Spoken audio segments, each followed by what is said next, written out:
messieurs, bonsoir. Je suis Gérard Boinat de la société Oki. J'ai la chance d'animer cette société et je remercie Fujitsu. Et je suis très fier de venir partager avec vous notre projet. Donc, Oki, en fait, vous auriez dû le découvrir dans une vidéo, mais on a fait un super teasing. Donc, Oki, en fait, est un fabricant de solutions d'impression professionnelles à destination des entreprises, qu'elles soient TPE jusqu'à la multinationale.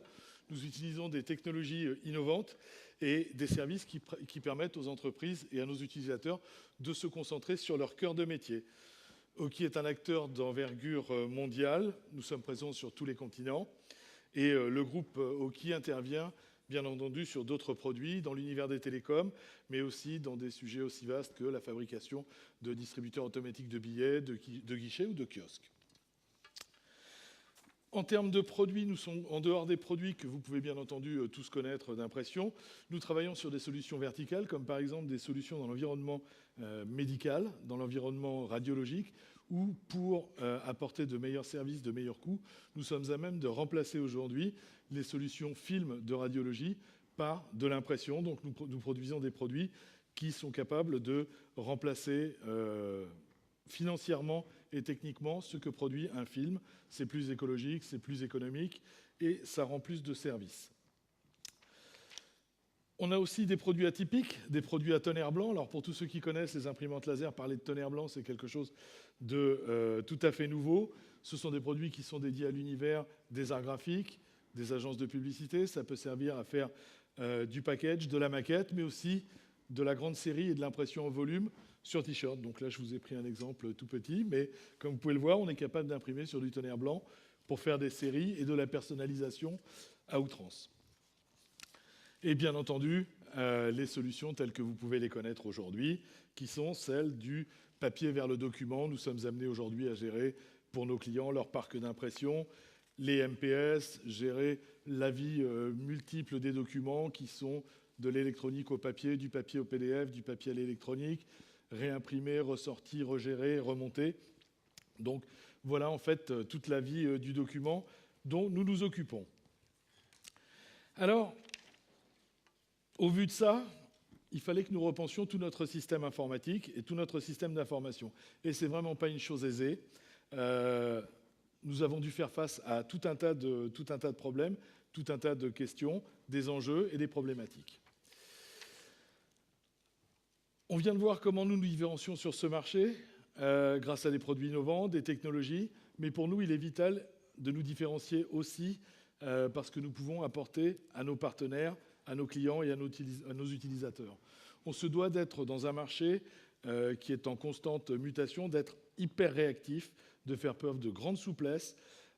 Et nous avons des contraintes de groupe à respecter. Bien entendu, nous utilisons des outils maison, SAP, Lotus Notes, mais aussi des outils tels qu'Evatic pour gérer nos contrats de MPS, donc les fameux Managed Print Service. Quand un client commande des cartouches, eh bien, il faut les envoyer en temps et en heure.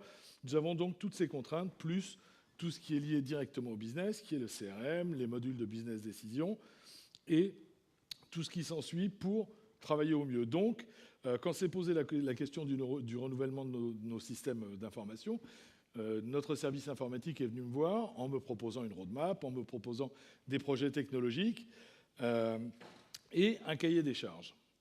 Donc, il fallait changer nos serveurs, car ils étaient soit vieillissants, soit très vieux. Certains n'étaient même plus maintenables.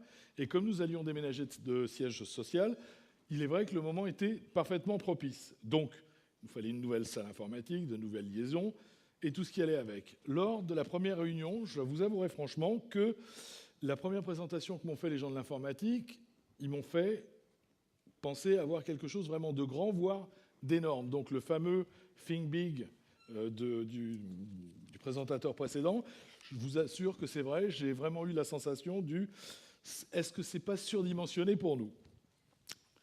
Ensuite, ils sont venus, nous ont dit « vous allez voir, on va faire un truc super, il faut virtualiser les serveurs, on a besoin de stocker de la donnée, il faut se protéger, et la virtualisation, c'est la meilleure réponse à cela. » L'autre élément de compréhension pour moi, c'est on va monter une usine à gaz.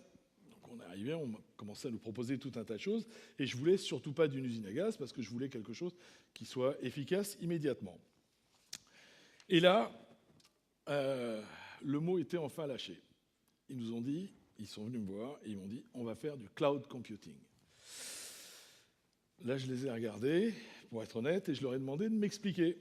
Et ils nous ont dit, ben voilà, il faut un plan de reprise d'activité, on en a besoin pour de l'échange de données. Donc, ils sont entrés dans un débat extrêmement technique, qui était sûrement justifié. Mais en fait, moi, la seule question que je leur ai posée, c'est est-ce que c'est vraiment utile pour notre business?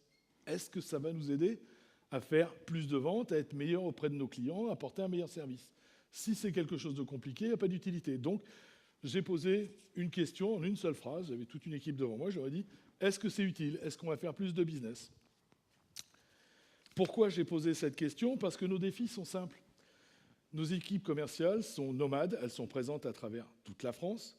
Elles adressent des partenaires, mais des entreprises. Elles gèrent leur back-office à partir de chez eux. Pire, le McDo devient une salle de réunion avec un accès Wi-Fi gratuit. Donc, ils passent entre deux rendez-vous, ils s'arrêtent, prennent un café, envoient leur compte-rendu au travers de cette connexion Wi-Fi. Donc, il nous fallait des accès totalement sécurisés, quel que soit le point d'accès, quelle que soit l'heure, quel que soit le jour. Donc, il fallait que tout soit protégé à ce niveau-là et qu'on ait bien entendu une garantie de fonctionnement sur toute la durée.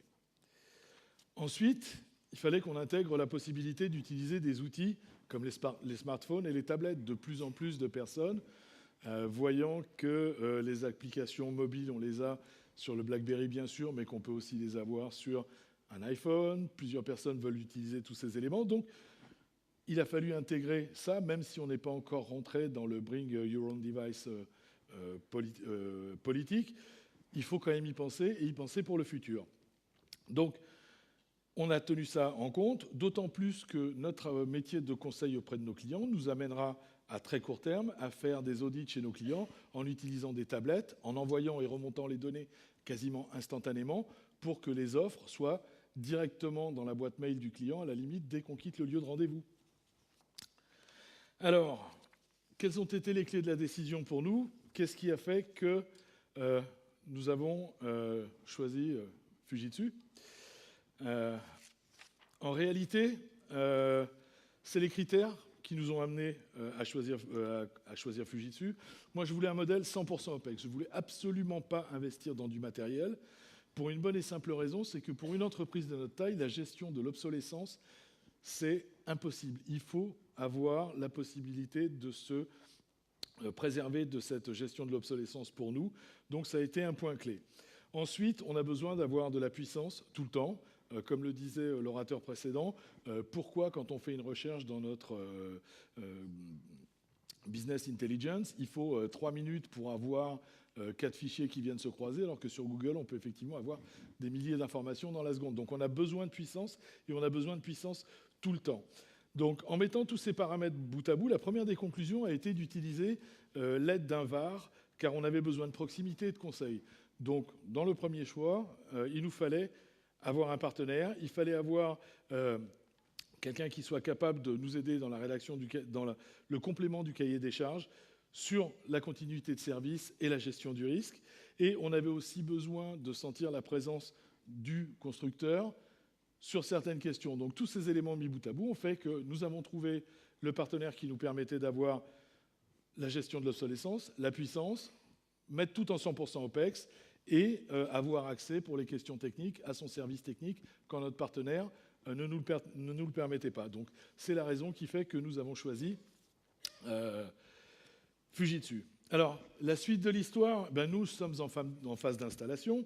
Tous les tests sont avérés positifs. J'ai eu les dernières informations, notre déménagement est prévu pour le 21 mai. Et le 21 mai, j'ai eu la confirmation que tous les liens étaient passés, les serveurs étaient montés.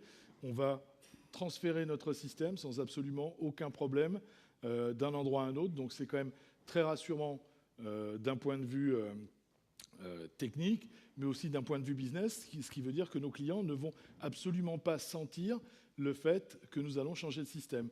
On va pouvoir saisir les commandes, on va pouvoir répondre au téléphone, on va pouvoir mettre en livraison, on va pouvoir renseigner la CRM, on va pouvoir répondre à leurs questions techniques et ce sera totalement transparent. Alors effectivement, quand on parle de cloud, de virtualisation, de cloud privé, ça donne un coup de vue à l'information qu'on a connue. Oui, oui, vous le connaissez tous, le petit qui est en bas à gauche de la photo. Alors, bien sûr, c'est qu'un début pour nous, mais on pense que vraiment, la donnée, son traitement, son stockage et son accessibilité seront la clé de la réussite pour demain. Il faut qu'on soit prêt à relever des challenges et des défis parce que nos clients bougent très vite, ont affaire face à une concurrence qui est féroce dans leur segment d'activité et nous, on doit être à leur côté pour les aider à faire leur métier et pas passer leur temps à gérer leur système d'impression et leurs données. Donc, tout ce que nous mettons en place, c'est pour permettre à ces utilisateurs de se concentrer sur leur cœur de métier. On a fait, avec ce projet, un choix de business pour être plus efficace parce qu'on est convaincu que grâce à ce produit-là, grâce à cette solution-là, nous allons vendre plus, nous allons vendre mieux. Alors vous en conviendrez, maintenant nous sommes tous parfaitement équipés pour anticiper les besoins de nos clients ou de nos futurs clients, même ceux qui sont assis dans cette salle. Donc n'hésitez plus et je vous remercie de votre attention. Merci beaucoup.